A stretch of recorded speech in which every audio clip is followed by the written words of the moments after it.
as a very strange development. You could say that. Remember when you used to throw yourself around at a mixer in high school? No. He has a short memory. Remember the angry sounds of what they called hardcore music in the early 80s? It was a world filled with leather, slam dancing, and drugs. Well, the 90s hardcore sound is still the same, but the message is pure. No drugs.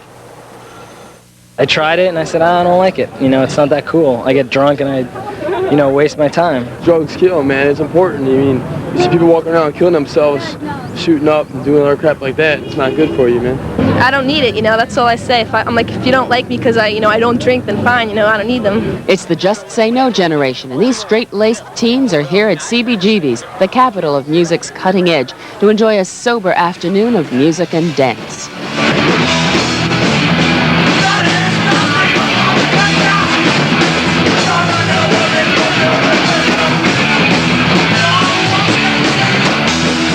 Pretty much slam dancing is, you know, just safe, good, clean fun. Some people, they'll tell you, oh, it's not violent. It's very violent. Bunch of kids who don't look at the world the same way everybody else is, having a little bit of fun.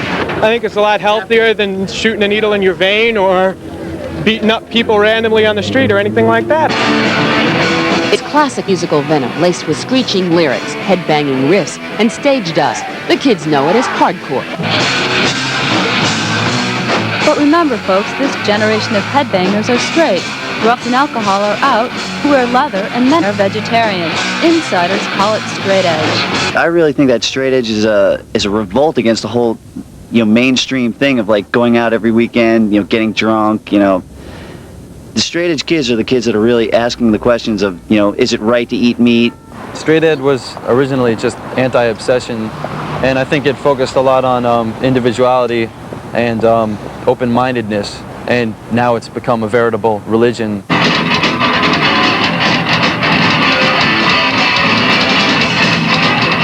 Straight edge kids are typically white suburban males who are tuned into hardcore's aggressive message. The music is an outlet for their social frustrations. It's an aggressive music and an aggressive scene because, I mean, people are pissed off about a lot of stuff. And kids are, and many people don't think that, you know, teenagers are involved in things that are social and political, but they are, and they're mad about it, and this is a way to get it out, especially for like straight edge kids, I think, who don't have the advantage of like going and getting wasted.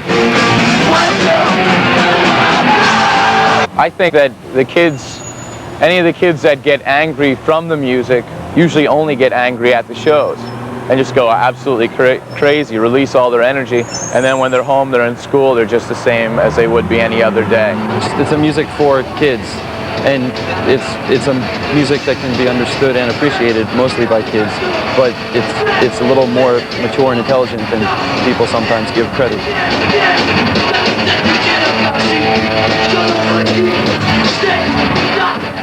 Joining us in the studio now is Bob Patton, a father of 7, 4 of whom happen to be teenagers, and also with us is the lead singer of the Gorilla Biscuits, Anthony Civarelli. Mr. Patton, what's your reaction to what you just saw? Well, I had heard about the slam dancing earlier, but I had never seen the actual video of a club routine. Does that frighten you in any way? Does that look violent to you? Well, I think the teenage kids really do need an outlet of some type, physically, but I think that this kind of behavior seems to be a little chaotic and as well as potentially dangerous. Potentially dangerous. Anthony Civarelli, do you say it's potentially dangerous? Yes, I do. I agree. But I think, for the most part, people see it. It's a little bit too crazy when you're watching it on TV like this. When you're there, it's not that bad because... Oh, come on, Anthony. There is, You seriously. even laughed when you saw it on television. Because I'm trying to think of what people are going to think of it. Because you guys, you know, when it was cut up, it looks like this is just constant. I mean, it's energetic and it is crazy and it is violent. But there's like a system to it. What's the system? The system is when you're on the dance floor, you respect each other's space. There is banging into each other, but you don't get. There's not like so much of like. You're not that mad when someone hits. But wait a minute, we're talking about social and political frustrations that you all are supposed to be expressing through the slam dancing. Exactly. So you're saying kids don't have any other outlets other than this? Oh, I think they do. Sure, I mean they must. I mean every kid, you know what I mean. But hardcore kids, I think mainly, especially straight edge kids, because I think drinking and doing drugs is an outlet. But for us, this is one of the ways we get it out. Suppose your boys came home. You have 2 boys, the teenagers, 16 and 15. Suppose those guys came home and after having gone to a club like this, how would you react? Well, after knowing that this is going on at the clubs, my reaction would be that they should stick with their football, their lacrosse. Then I would say, oh, their Dad, hockey, come on, because I'm not that's drinking. That's where they can take out their their physical contact aggressions. I think football and lacrosse is just as crazy as this. I mean, it's ruled and it's mainstream, and they say it's okay.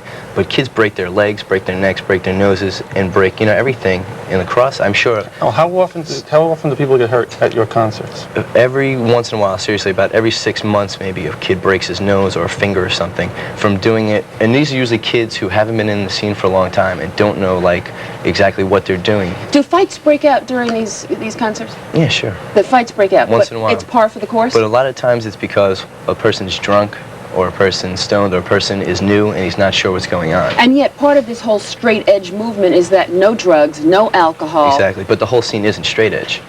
Now what does that mean? The whole scene isn't only a small percentage of the scene, maybe not even I shouldn't say small, maybe less than half.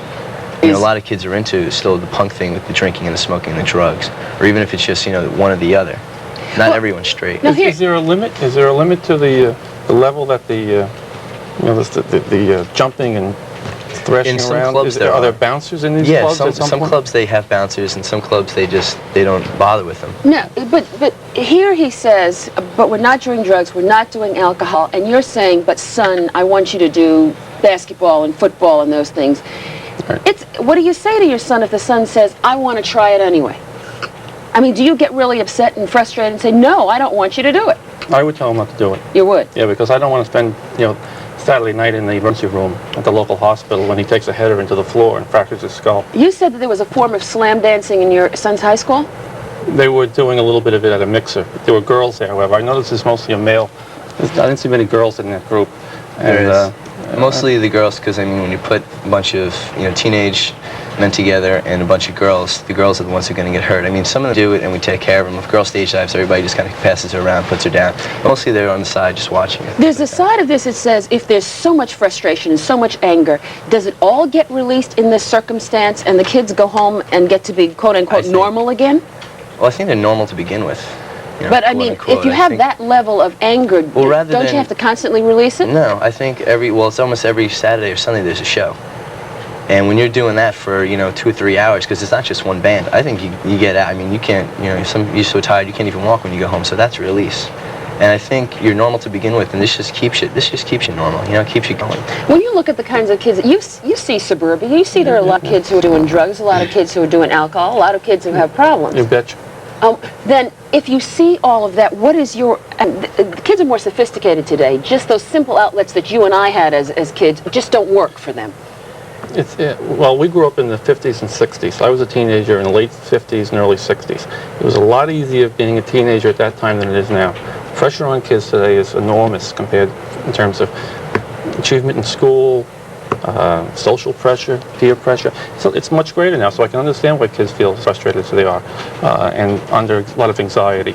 But I don't think that this is the healthiest outlet. I think it is an outlet, but it has to be controlled, and I don't too much control going on there. I think he's right about the pressures of kids today. I mean, you're forced to grow up pretty fast, and especially now in the 90s. I go to school full-time, work full-time, have the band, have a lot of stuff that I'm doing. And you need something to release it. I mean, I refuse to harm my body, as a release. You know what I mean? Besides physically. I mean, physically in the sense of getting hit or something, not internally. Well, I think we're going to... Yeah. I'd rather get a couple, bumps and bruises than lose a few brain cells, you know what I'm saying? Well, I want to thank you both very much for joining us this morning. It's slam dancing or thrashing, and I'm sure we'll hear a lot more about it. I hope you do. Jim? Well, thank you for a sensible discussion and a nonsensical subject. Thank you very much.